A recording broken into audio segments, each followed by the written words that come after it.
On le rappelait il y a un instant, c'est le non qui l'a emporté en Grande-Bretagne, c'est le oui qui arrive en tête en France, en Loire-Atlantique. Oui à l'aéroport de Notre-Dame-des-Landes, près de Nantes. Les habitants se sont prononcés majoritairement en faveur de ce projet controversé, une consultation inédite, dénoncée par ses opposants qui promettent d'empêcher coûte que coûte le chantier d'aboutir. C'est un reportage signé Marina Bertsch, Mélina Huet avec un récit de Florent Rodeau.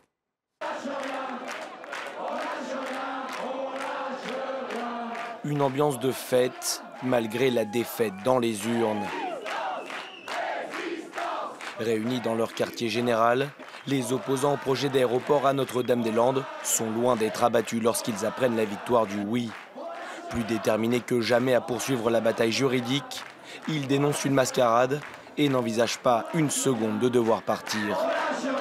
C'est qu'une étape, c'est pas une fin en soi, c'est pas un référendum qui vaut force de loi, c'est juste une consultation. On va pas commencer à imaginer dans notre tête qu'il faut qu'on dégage parce qu'on sait qu'on a raison, donc faut qu'on reste chez nous et on va rester chez nous.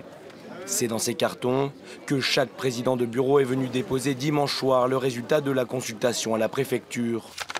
Oui, plus de 55% de bulletins oui et une participation finale d'environ 51%.